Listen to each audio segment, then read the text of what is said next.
किसी ने सच ही कहा है, कृपा तेरी होती है पर दिखती नहीं, तकलीफ आती है पर टिकती नहीं, तेरा साया है सदा साथ हमारे, तेरी नज़र पड़ती है पर दिखती नहीं। ऐ सारे जहां के मालिक, तेरा ही आसरा है, राजी हैं हम उसी में जिसमें तेरी रजा है। हम क्या बताएं तुझको, सब कुछ तुझे खबर है, हर हाल में तेरी मेरी तरफ नज़र है। प्यारे सज्जनों, परमात्मा तक पहुँचने का मार्ग बहुत ही सीधा और सरल है। जो ईश्वर की भक्ति करते हैं, ईश्वर का नाम स्मरण करते हैं, वही परमात्मा को प्राप्त कर पाते हैं। नाम बहुत मुश्किल से बहुत भागों वालों को मिलता है। इस सत्य को जान लो, इसकी संभाल करो। नाम की कमाई करो, मालिक की भक्ति करो। उनसे पूछ करके देखो जिन्हें नाम नहीं मिला है। प्यारे सज्जनों, संत सदगुरु ने जिसे नाम रूपी शब्द की बख्शिश की होती है, वो बहुत भागों वाले होते हैं, क्योंकि सदगुरु का दिया गया नाम बहुत ही अनमोल है। परमात्मा तक पहुँचने का यही एकमात्र रास्ता है कि मालिक की भक्ति की जाए, सच्चे नाम की कमाई की जाए। सुमिरन करते करते जीव ऐसी ऊंची अवस्था में पहुंच जाता है जहां जीवा से सुमिरन करने की बजाय मन से सिमरण होता है। इस तरह मन में कोई दूसरा विचार नहीं रहता, केवल सुमिरन ही बाकी रह जाता है। फिर किसी प्रकार का यत्न करने के बजाय सुमिरन सहज रूप में अपने आप चलने लगता है। यही सुमिरन की पूर्णता है। इसी तरह सूरत के पूरी तरह एकाग्र होने पर साधक नाम से जुड़ने के काबिल बन जाता है। प्यारे सज्जनों, संत सदगुरु से अगर नाम की सच्ची दौलत लेनी है तो सबसे पहले सदगुरु का सत्संग सुनो, क्योंकि बिना सत्संग के समझ नहीं आता और अंदर का पर्दा नहीं खुलता। सारी गलतियां, सारे भ्रम, सारी गफलत सत्संग से ही दूर होती है। बिना सत्संग के अंदर की आंख नहीं खुलती। जब सदगुरु की शरण में आ जाओ तो अपने आप को उनके ऊपर कुर्बान कर दो, यानी अपने आप को उनके हवाले करके भजन सिमरन करो। जिसे संत सदगुरु की चरण शरण की प्राप्ति हो जाती है, उसे फिर ईश्वर की प्राप्ति होने में देर नहीं लगती। प्यारे सज्जनों, ईश्वर को प्राप्त करना बहुत ही सरल है, लेकिन हर व्यक्ति उन्हें प्राप्त नहीं कर सकता। एक बार की बात है, एक राजा बहुत ही न्यायप्रिय, प्रजावत्सल और धार्मिक स्वभाव का था। वो नित्य ही भगवान की पूजा बड़ी श्रद्धा और भक्ति भाव से करता था। एक दिन भगवान ने प्रसन्न होकर के उसे दर्शन दिए और कहा, हे राजन, मैं तुमसे बहुत प्रसन्न हूँ, बोलो तुम्हारी क्या इच्छा है। प्रजा को चाहने वाला वो राजा बोला, भगवान, मेरे पास आपका दिया सब कुछ है।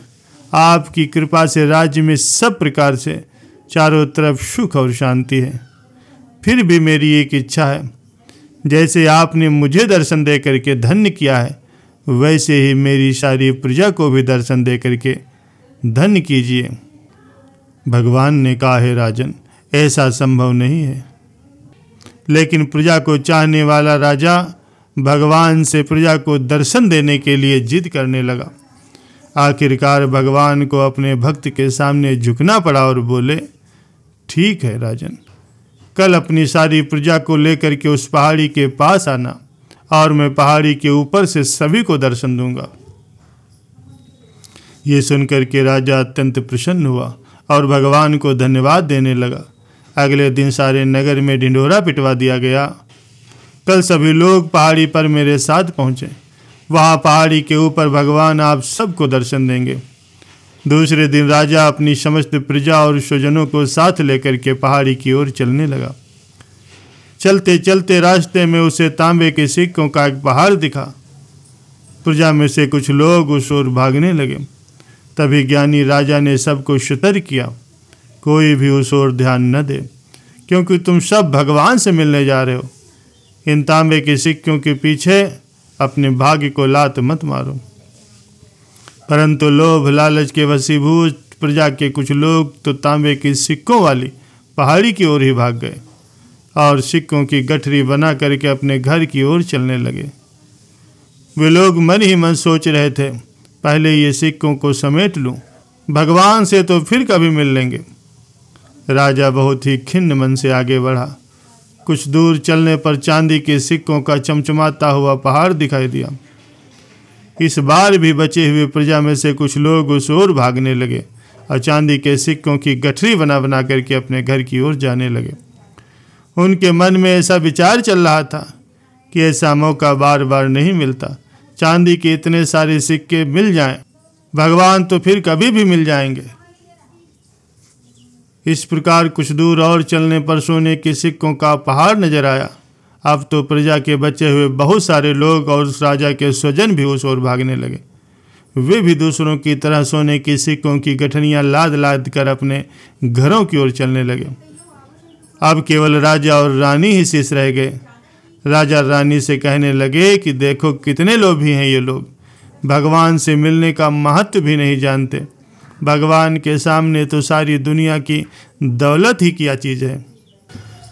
रानी ने कहा, सही बात है महाराज। और वो आगे बढ़ने लगे। कुछ दूर चलने पर राजा और रानी ने देखा कि सप्तरंगी आभा बिखेरते हुआ हीरों का एक पहाड़ है। अब तो रानी से भी नहीं रहा गया। हीरों के आकर्षण में वो भी दौड़ पड़े और हीरों की गठरी बांधने लगी। फिर भी उनका मन नहीं भरा तो साड़ी की पल्लों में भी गठरी बांधने लगी। वजन के कारण रानी के वस्त्र देह से अलग हो गए, लेकिन हीरों की तृष्णा अभी भी मिटी नहीं। ये देखकर राजा को अत्यंत ही ग्लानि और विरक्ति हुई। बड़े दुखी मन से राजा अकेले ही आगे बढ़ते गए। कुछ दूर चलने पर राजा ने देखा कि सचमुच वहाँ भगवान खड़े होकर के उनका इंतजार कर रहे थे। राजा को देखते ही भगवान मुस्कुराए और पूछा, राजन, कहाँ है तुम्हारी प्रजा और तुम्हारे प्रियजन? मैं तो कब से उनसे मिलने के लिए बेकरारी से उनका इंतजार कर रहा हूँ। राजा ने शर्म और आत्मग्लानि से अपना सिर झुका लिया। तब भगवान ने राजा को समझाया कि हे राजन, जो लोग अपने जीवन में भौतिक सांसारिक प्राप्ति को मुझसे अधिक मानते हैं, उन्हें कदाचित मेरी प्राप्ति नहीं होती। वो मेरे स्नेह और मेरी कृपा से वंचित रह जाते हैं। प्यारे सज्जनों, जो भी जीव अपनी मन बुद्धि और आत्मा से ईश्वर की शरण में आ जाते हैं और सर्व भौतिक संबंधों को छोड़कर ईश्वर को ही अपना मानते हैं, ईश्वर से ही संबंध स्थापित करते हैं, वो ही ईश्वर के प्रिय बनते हैं और वही ईश्वर को प्राप्त कर पाते हैं, क्योंकि ईश्वर की प्राप्ति ही मनुष्य जीवन का परम ध्येय है।